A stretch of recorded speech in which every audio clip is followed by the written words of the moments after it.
Assalamualaikum warahmatullahi wabarakatuh. Bagaimana kabarnya anak-anakku sekalian? Semoga Allah senantiasa menjaga kita, senantiasa diberikan kesehatan, kekuatan, iman dan Islam. Dan segera ditemukan vaksin anti Covid sehingga kita dapat berkumpul lagi, belajar lagi di Madrasah Tsanawiyah Al Ma'sum dan dapat kembali ke pesantren untuk bertemu dengan teman-teman dan Bapak Kiai dan Punyai. Anak-anakku sekalian, kita memasuki materi ketiga. Berbeda dari biasanya, Pak Anies hanya menyampaikan dalam bentuk PDF. Pada pertemuan kali ini, Bapak ingin menyampaikan materi secara online, ya, meskipun tidak secara langsung. Mudah-mudahan kalian tetap semangat. Ini menjadi penyemangat buat kalian. Yang tentunya Pak Anies juga kangen untuk ketemu kalian semuanya.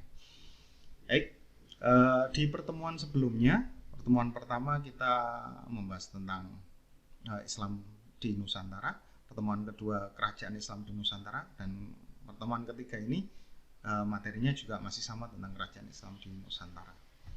Kenapa sih kita perlu membahas tentang Islam di Nusantara? Ya, sebenarnya kalau kita berbicara tentang SKI dalam satu pembahasan keseluruhan, ya, di kelas 7 kita sudah membahas awal mula peradaban Islam yang ada di seluruh dunia ini bermula, yaitu dari Makkah dan Madinah, ya, yang dibawa oleh baginda Nabi Muhammad SAW, diteruskan oleh para sahabat-sahabatnya sampai tersebar ke seluruh penjuru Jazirah Arab. Itu di kelas 7. Berikutnya, ketika di kelas 8, Islam yang sudah mulai menyebar dalam peradaban yang beragam, itu menyebar tidak hanya di Jazirah Arab saja, tapi sudah mulai meluas ke Persia, dinasti Abbasiyah, dinasti Umayyah kedua, ya, yang berada di Eropa, itu juga dibahas. Dinasti Fatimiyah yang berada di Afrika, berada di Mesir, juga dibahas. Berikutnya juga dinasti Ayyubiyah, ya, yang berada di Turki, perbatasan antara Asia dan Eropa, juga dibahas. Menunjukkan bahwa sudah ada keberlanjutan. Kelas 7 pusatnya, kelas 8 sudah mulai mekar, dan di kelas 9 ini kita akan belajar Islam yang menyebar sampai ke Indonesia. Kenapa kok punya versi yang berbeda? Bukan agamanya yang berbeda, tapi coraknya, ya, cara masyarakat berdakwah, cara masyarakat mengamalkan tradisi-tradisi keislamannya itu sama sekali berbeda dengan tradisi Islam yang ada di Makkah, Madinah maupun negara-negara lain.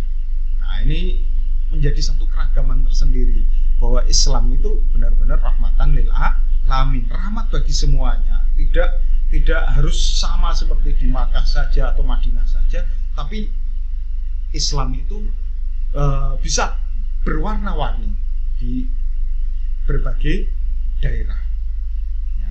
Sedangkan intinya adalah satu, ya. Intinya adalah tentang keimanannya itu tidak berubah-berubah. Sedangkan syariatnya itu adalah bersumberkan pada Quran dan hadis.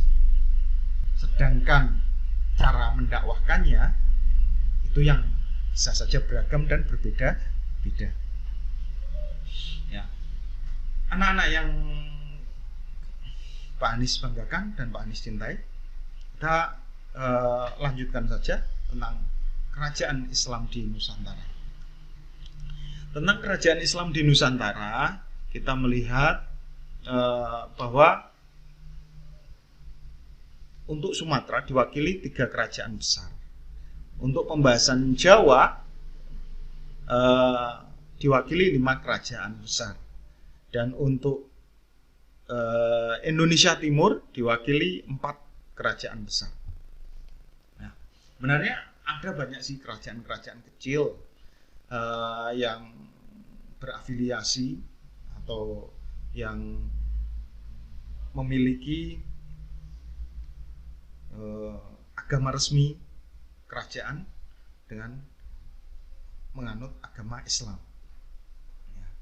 Akan tetapi ini hanya diambil 3 saja yang mudah-mudahan bisa mewakili, ya, karena ini kerajaan-kerajaan besar dan punya bukti-bukti sejarah yang kuat, juga banyak mempengaruhi masyarakat Sumatera untuk masuk Islam. Yang pertama adalah kerajaan Malaka. Ini berbatasan dengan wilayah Malaysia, saat ini Malaysia. Ya, didirikan oleh seorang raja dari keturunan kerajaan Palembang, Sriwijaya, yang menikah dengan Raja Tumase, putri Raja Tumase atau Singapura. Ya, Tumase saat itu namanya Tumase, tapi sekarang namanya Singapura. Nah, ini dulu pecahan dari kerajaan Perlak, Tumase, sekitar tahun 1400. Namun sayang kerajaan Malaka tidak berlangsung lama karena pada perjalanan sejarahnya dia tunduk kepada penjajah Portugis, ya, Portugis yang pada waktu itu sedang ingin mengembangkan wilayahnya. Ya, tadinya hanya berniat dagang, tapi kemudian melihat banyak hal yang menarik, menjadikan Portugis ini kemudian menggunakan tangan besi atau menggunakan kekerasan untuk menguasai perdagangan yang ada di Malaka. Terus berikutnya kerajaan Samudra Pasai. Sebenarnya yang lebih tua adalah kerajaan Samudra Pasai, karena kerajaan Samudra Pasai ini berdiri pada abad ke-12 dan ini berdiri baru pada abad ke-14. Ya. Pendirinya adalah Malikus Saleh. Menurut Ibnu Battuta, kerajaan ini adalah kerajaan Syafi'iyah, mengikuti Islam Syafi'iyah, dan negara tersebut menjadi pusat studi Islam. Banyak ulama-ulama dan santri-santri berkumpul untuk membicarakan masalah agama maupun masalah politik. Nah, menurut Ibnu Battuta juga kerajaan Samudra Pasai ini punya peran besar dalam mengislamkan wilayah Malaysia, wilayah Sumatera maupun wilayah Jawa.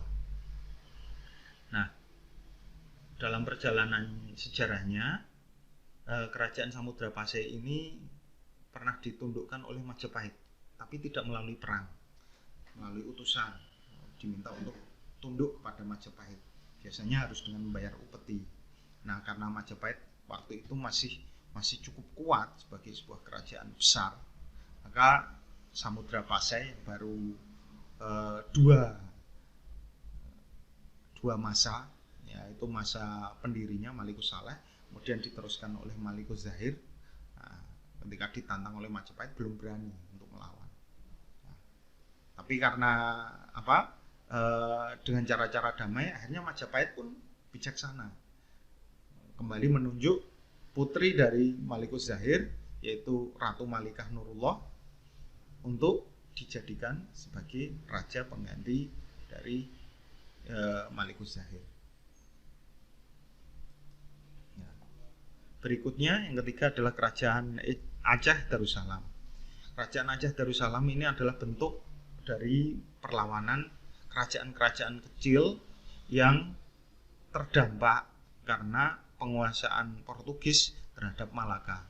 Kita tahu Malaka itu sangat strategis bagi pusat transit dan perdagangan internasional. Kenapa? Karena Malaka tidak langsung berhadapan dengan Laut Hindia, tapi terhalang oleh Pulau Sumatera. Ya, Samudra Hindia itu adalah samudra yang ganas. Tidak ada perahu-perahu besar, kapal-kapal besar yang berani melalui sebelah selatan Pulau Sumatera maupun Pulau Jawa. Karena resikonya adalah kapal-kapal besar, kapal-kapal dagang tadi akan berhadapan dengan ombak-ombak besar. Ya. Nah, berbeda dengan perairan yang ada di Laut Utara, Laut Utara Jawa, Laut Utara Sumatera, itu cenderung lebih tenang airnya, sehingga ombaknya tidak begitu besar.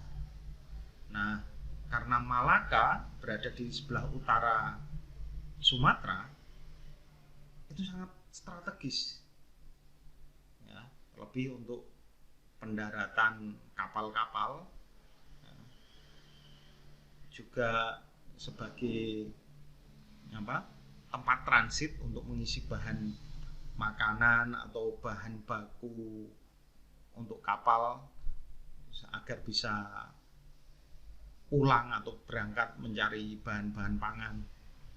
Nah, di situ Portugis akhirnya mengatur semua kapal-kapal dagang dengan pajak yang cukup besar. Nah, akibatnya perdagangan menjadi lesu. Perdagangan di Nusantara terdampak karena monopoli dari Portugis. Berikutnya 6 kerajaan kecil, Pidi, Indra Purba, Samudra Pasai, Perlak, Tamiang, dan Indrajaya bersatu untuk membentuk satu kesultanan yang dipimpin oleh Ali Muwayyad Shah sebagai Sultan Kerajaan Aceh Darussalam, kerajaan baru yang berasal dari 6 kerajaan kecil tadi, dengan ibu kotanya Banda Aceh Darussalam. Dar itu artinya negara atau rumah, Assalam yang aman, berarti rumah atau negara yang aman. Nah, yang luar biasa, di bawah kepemimpinan Ali Muwayyad Shah ini, diteruskan oleh Ali Riayat Shah dan diteruskan oleh Iskandar Muda, ini berhasil memukul mundur tentara Portugis, ya, dalam peperangan itu 4 kali, tahun 1521, 1526, 1528, dan 1542 berhasil mengalahkan Portugis. Kita lanjutkan ke kerajaan Islam di Jawa. Pada dasarnya kerajaan Islam di Jawa itu masih satu trah, ya, biasanya saling terhubung, kayak Ning dan Gus yang ada di pesantren biasanya dinikahkan dengan Ning dan Gus dari pesantren lainnya. Tapi itu enggak jaminan, ya, biasanya untuk menguatkan. Nah, sama juga dengan kerajaan-kerajaan di Jawa, ya. Ini sama-sama dari trah Brawijaya. Ya, kalau yang di sini, ya, bawahnya Raden Patah, ini kerajaan Demak. Sedangkan Hadiwijaya ini kerajaan Pajang. Nah, yang bawahnya ini Panembahan Senopati, ini adalah kerajaan Mataram. Nanti juga ini bersambung, trah ini bersambung dengan Cirebon dan bersambung ke Banten. Oke, kita akan membahas pertama Demak. Demak dipimpin oleh Raden Patah, punya putra Patiunus. Dua-duanya pernah berjasa dalam penyerangan ke Samudra Pasai, membantu Samudra Pasai untuk melawan Portugis yang berada di Malaka. Namun karena sudah sepuh, Raden Patah kemudian meninggal. Terus diteruskan oleh putranya untuk berjuang, namun dalam suatu insiden Patiunus ini meninggal pada saat melakukan penyerangan ke Malaka. Makanya dia bergelar Adipati Sabrang Lor, atau menyeberang ke utara, tapi kemudian wafat. Dilanjutkan oleh adiknya Panembahan Sekar Sedolapan karena ada konflik dengan adik kandungnya Trenggono. Akhirnya Sekar Sedolapan ini terbunuh. Hanya Sekar Sedolapan itu berarti bunga yang meninggal terbunuh di sungai. Sedo itu wafat, Lepen itu sungai. Nah, kemudian ketika Demak berada di tangan Trenggono, nah, pengaruh Demak ini sangat luas, bahkan sampai ke Cirebon, ke wilayah Jawa Barat. Nah, namun dalam perjalanannya, ketika mestinya kekuasaan Trenggono ini diberikan kepada adik-adiknya atau dikembalikan kepada putranya Sekar Sedolapan, tapi ternyata Trenggono ini menyerahkan kekuasaannya pada putranya yang bernama Prawoto. Akhirnya keponakan Trenggono ini yang bernama Panangsang, putra dari Sekar Sedolapan, nah, seorang ayah yang terbunuh oleh paman. Arya Penangsang ini menuntut balas pada keluarga Prawoto. Akhirnya Prawoto dibunuh. Tidak hanya Prawoto, saudara iparnya Prawoto, Sultan Hadirin atau Pangeran Hadirin, ini juga dibunuh. Sehingga karena tidak terima, akhirnya Kalinyamat ini mengumumkan perang kepada Penangsang. Nah, akhirnya kerajaan Demak dipindah oleh Penangsang, berpindah ke wilayah Blora, wilayah Jipang Panolan. Nah, sedangkan Ratu Kalinyamat menarik diri menuju ke wilayah Kalinyamat, daerah Jepara. Nah, kemudian dia memaklumatkan sayembara, siapapun yang berhasil membunuh Penangsang maka akan dinikahkan dengan adiknya, ya, dan berhak atas tahta kerajaan Demak. Hanya yang ikut dalam sayembara tersebut adalah Hadiwijaya yang dibantu oleh ayah dari Panembahan Senopati yang bernama Panembahan Pemanahan. Nah, Hadiwijaya ini kemudian berhasil membunuh Arya Penangsang, kemudian diangkat menjadi raja kerajaan Demak. Tapi dia tidak mau, karena dia khawatir di kemudian hari akan terjadi konflik keluarga lagi, akan meruncing lagi. Akhirnya karena meskipun dia sudah menikah dengan seorang adik dari Ratu Kalinyamat, tapi dia memilih untuk memindah kerajaan Demak, dipindah ke wilayah selatan di daerah Salatiga, yaitu yang disebut kemudian sebagai daerah Pajang. Mendirikan kerajaan sendiri, kemudian mendirikan Trah Pajang. Karena kalau dirunut, Hadiwijaya ini ternyata juga masih keturunan Brawijaya juga, sama dengan Raden Patah. Nah, tapi dari garis Kebu Kenongo. Kebu Kenongo ini belum Islam, tapi di keturunannya Hadiwijaya ini udah masuk Islam. Kemudian dari kerajaan yang didirikan oleh Hadiwijaya ini atau Joko Tingkir ini menurunkan Pangeran Benawa dan Arya Pangiri. Dalam perkembangan sejarah, Pangeran Benawa ini konflik dengan ayahnya, tidak cocok dengan ayahnya.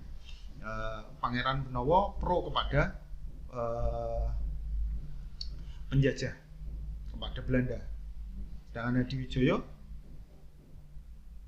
berlawanan dengan penjajah. Nah, akhirnya Hadiwijaya ini lebih condong kepada Arya Pangiri, ya, menantunya, dibanding kepada Benawa. Nah, akibatnya konflik terjadi. Nah, ketika Hadiwijaya meninggal, konflik terjadi antara Pangeran Benawa dengan Arya Pangiri. Nah, dan itu menyebabkan kerajaan Pajang ambruk dengan sendirinya karena perang terus-menerus.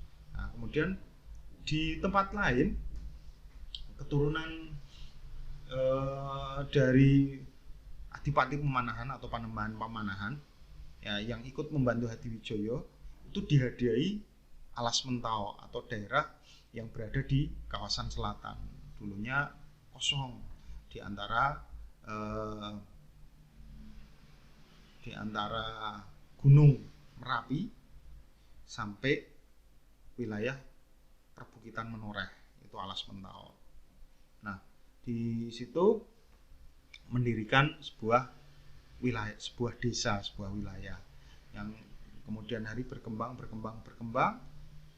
Nah, semakin banyak penduduknya karena friksi yang terjadi di Pajang, orang-orang kemudian banyak berpindah ke wilayah selatan. Nah, kemudian oleh keturunannya Adipati Pemanahan yang bernama Panembahan Senopati, maka didirikanlah kerajaan yang bernama Kerajaan Mataram. Oke, berarti paham ya, ini masih satu kesatuan. Kemudian dilanjutkan dengan Cirebon dan Banten. Itu pada mulanya adalah pada masa Trenggono. Nah, Trenggono ini masih melanjutkan tekad dari ayah dan kakaknya untuk menghancurkan dominasi Portugis di Nusantara, utamanya di Malaka. Nah, di satu sisi di wilayah Jawa Barat, kerajaan Pajajaran, ya, salah satu putra dari Raja Prabu Siliwangi, ini malah menjalin persahabatan dengan Portugis, yaitu Prabu Pucuk Umum. Sedangkan keturunan yang lain dari Prabu Siliwangi, ya, yang biasanya kalian tonton filmnya, yaitu Prabu Kian Santang, itu sudah masuk Islam bersama dua saudaranya yang lain, Walang Sungsang dan Rara Santang. Rara Santang yang perempuan, yang paling ragil, ya, itu sudah masuk Islam semua. Mereka tinggal di wilayah Pasundan bagian utara,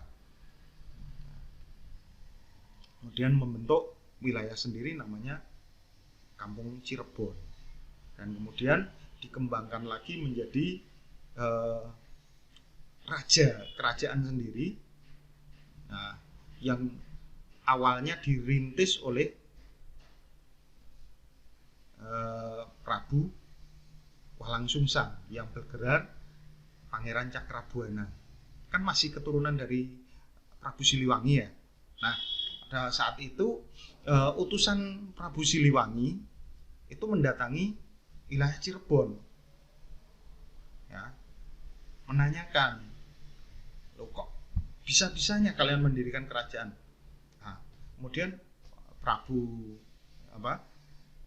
Pangeran Cakrabuana, loh saya kan masih keturunan dari ayah saya, berarti saya kan juga berhak untuk mendirikan kerajaan di wilayah ayah saya. Nah, utusan yang diutus oleh Prabu Siliwangi tadi kemudian tidak berani pulang karena dia enggan untuk perang melawan anak dari rajanya sendiri. Tapi di sisi lain, ini sudah berbeda keyakinan dengan Prabu Siliwangi yang saat itu masih memeluk agama Hindu Sunda Wiwitan. Nah, akhirnya utusan ini memilih untuk tidak kembali ke kerajaan Pajajaran. Mereka kemudian menjadi orang-orang Badui, ya, suku Badui yang tidak mau menyerang tapi juga tidak mau kembali. Karena kalau kembali, ya berarti mereka sama juga setor nyawa kepada raja mereka karena tidak bisa menaklukkan Cirebon. Tapi di sisi lain, dia juga enggan untuk membunuh sesama keturunan Pajajaran. Nah, oke, kita lanjutkan. Setelah kerajaan Cirebon itu kemudian semakin besar, Prabu Cakrabuana atau Pangeran Walang Sungsang ini menyerahkan tahtanya kepada keponakannya, putra dari Rara Santang.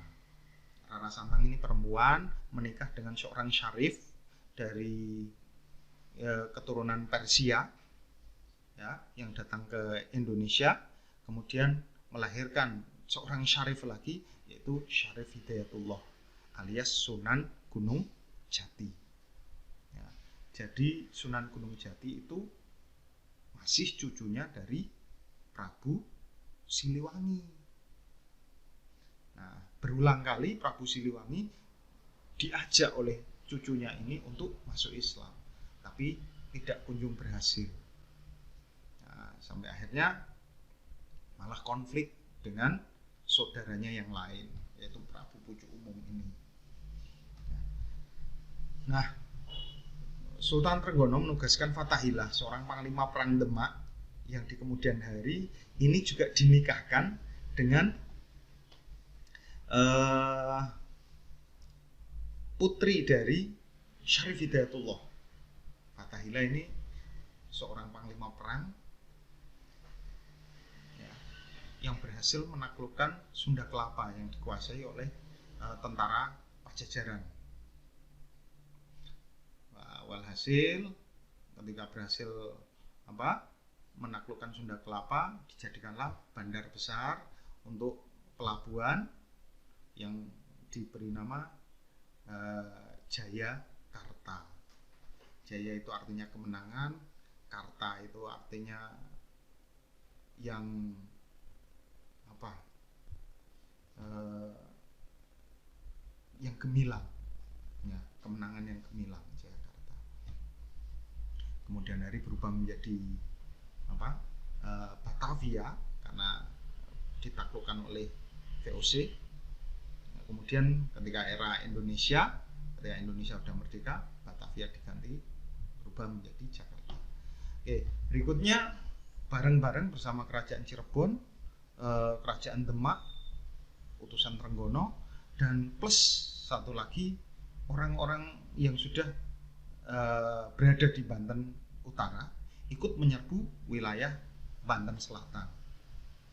Ya. Akhirnya Banten berhasil dikuasai oleh tentara Islam, tentara Kerajaan Demak, Kerajaan Cirebon, dan sebagian dari tentara Banten yang ada di hulu. Akhirnya singkat cerita berhasil dikuasai dan mendirikan pemerintahan di Surosowan. Banten Selatan ditiadakan, semuanya dipindah ke Banten Utara untuk menjadi ibu kota pelabuhan. Kita lanjutkan. Berikutnya untuk Indonesia Timur diwakili oleh Ternate dan Tidore. Ya. Awalnya adalah negara makmur, pusat penghasil rempah, beras, tenun, perak, dan gading. Raja yang terkenal adalah pendirinya Sultan Marhum dan diteruskan oleh Sultan Jamaluddin. Nah, pada masa Sultan Jamaluddin ini pecah menjadi dua kubu. Ya, yang pertama Ternate, yang kedua Tidore. Nah, untuk Ternate mereka memiliki kesepakatan yang dinamakan Uli V. Kesepakatan dari wilayah-wilayah seperti Ambon, Bacan, Obi, dan Serang membuat fakta kekuasaan, fakta ketentaraan, membuat lembaga untuk mengamankan diri yang dinamakan Uli V. Sedangkan Tidore membentuk Uli Siwa, ya, Liga Pertahanan, meliputi Makean, Halmahera, Kai, dan pulau-pulau kecil di Papua Barat. Nah, apabila kalian menemukan, loh kok ada suku-suku di Papua Barat yang sudah Islam? Nah, ini tentu saja karena jasa dari negara Ternate Tidore ini, kerajaan-kerajaan Islam Ternate Tidore. Nah, perpecahan ini menjadi tambah sengit, tambah parah tatkala muncul beberapa negara yang ikut campur. Nah, Ternate didukung Portugis dengan persenjataan. Begitu juga Tidore ambil sekutu Spanyol, hingga ributnya malah tambah panas. Nah, dua negara atau dua kerajaan yang tadinya adalah satu semakin panas. Portugis dan Spanyol ambil keuntungan dari penjualan persenjataan. Nah, akhirnya sadar dengan hal itu, Raja Ternate, Sultan Hairun, melakukan perlawanan kepada Portugis, juga melawan pada Tidore dan Spanyol. Perlawanan ini diteruskan oleh Sultan Ba'abullah. Nah, terus melawan, akhirnya orang-orang Tidore juga semakin sadar, oh ternyata kita nggak dapat untung apa-apa dari ribut dengan Ternate, malah yang untung banyak malah penjajah. Selama ini kita berarti diperalat oleh Spanyol. Akhirnya di bawah Sultan Nuku, ya, Kesultanan Nuku ini wilayahnya sampai ke wilayah Pulau Luzon, Pulau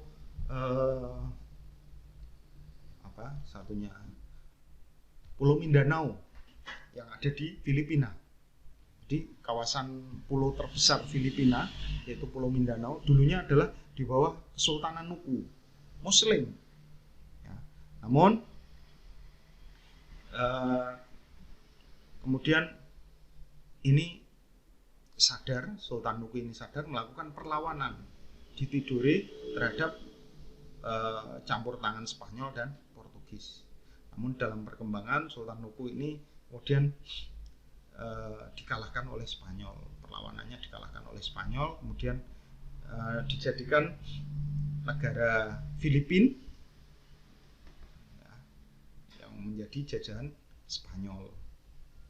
Ya. Tapi paling tidak Ternate dan Tidore sudah menunjukkan bahwa mereka punya kedaulatan di bawah Sultan Ba'atullah dan Sultan Nuku. Mereka melakukan perlawanan kepada para penjajah.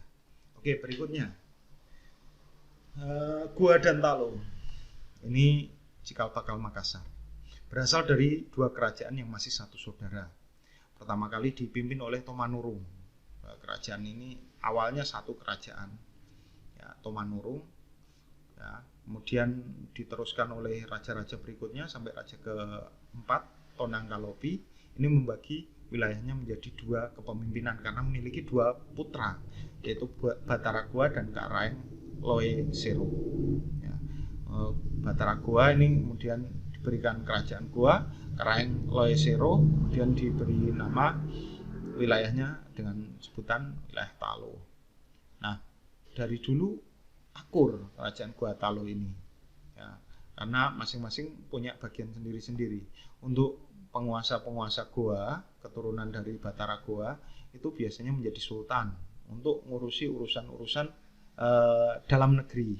Sedangkan untuk Kareng Loe Sero ini garis penguasa Talo biasanya mendapat tugas sebagai Perdana Menteri untuk mengurusi urusan ke dalam negeri. Nah, baru masuk Islam para pejabatnya pada tahun 1605 atau abad 16. Nah, di sana harus menghadapi bukan Portugis tapi Belanda, VOC Belanda. Nah, Verenigd Oost-Indische Company, ya, kamar dagang atau lembaga dagang yang merupakan company atau iuran dari para pemilik modal yang basisnya ada di Belanda. Tapi mereka tidak hanya berdagang, tapi mereka punya tentara. Nah, ini repotnya. Ketika mereka gagal dalam berdagang, mereka biasanya mengacungkan persenjataan, nah, untuk memaksa penduduk-penduduk yang ada di Nusantara. Nah, beberapa kali terjadi peperangan. Nah, adapun peperangan yang paling besar yaitu ketika pada masa Sultan Hasanuddin. Dia mendapat gelar ayam jantan dari timur, karena maksudnya dari timur Indonesia, dari timur Nusantara. Dia berani berkokok untuk melawan dahsyatnya VOC. Nah, di tangan Sultan Hasanuddin ini, Goa dan Talo dijadikan satu menjadi satu kerajaan yang dinamakan Makassar. Dia punya penasehat, seorang ulama besar yang wafat dan sampai sekarang masih menjadi pahlawan. Tidak hanya di Indonesia dia melakukan perlawanan, tapi juga di tempat di mana dia dibuang, yaitu di Afrika Selatan. Ya. Di Afrika Selatan ada seorang ulama Muslim yang menjadi pahlawan bagi orang-orang Afrika Selatan. Karena di Afrika Selatan itu juga menjadi jajahan VOC. Ya, selain di Suriname, Amerika Latin. Pada waktu itu VOC menguasai 3 wilayah India atau sekarang dikenal dengan Indonesia, wilayah Afrika Selatan yang terkenal sebagai tambang emas, ya, dan terakhir wilayah Amerika Selatan, Suriname. Ya. Kemudian Sultan Hasanuddin ini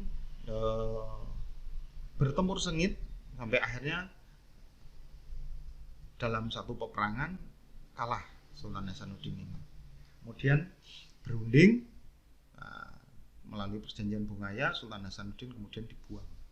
Beberapa pengikutnya juga dibuang. Kemudian tapi mereka tetap melakukan perlawanan. Nah, ini beberapa catatan penting mengenai kerajaan-kerajaan Islam di Indonesia. Mudah-mudahan memberi banyak gambaran kepada kita tentang bagaimana bentuk-bentuk negara atau kerajaan Islam di awal-awal sebelum Indonesia merdeka. Nah, demikian yang bisa kami sampaikan. Mudah-mudahan ada manfaatnya dan jangan bosan-bosan dengan sejarah. Mudah-mudahan melalui sejarah itu kalian bisa menemukan banyak hal, banyak kearifan dari para pendahulu kita, Kurang lebihnya mohon maaf. Assalamualaikum warahmatullahi wabarakatuh.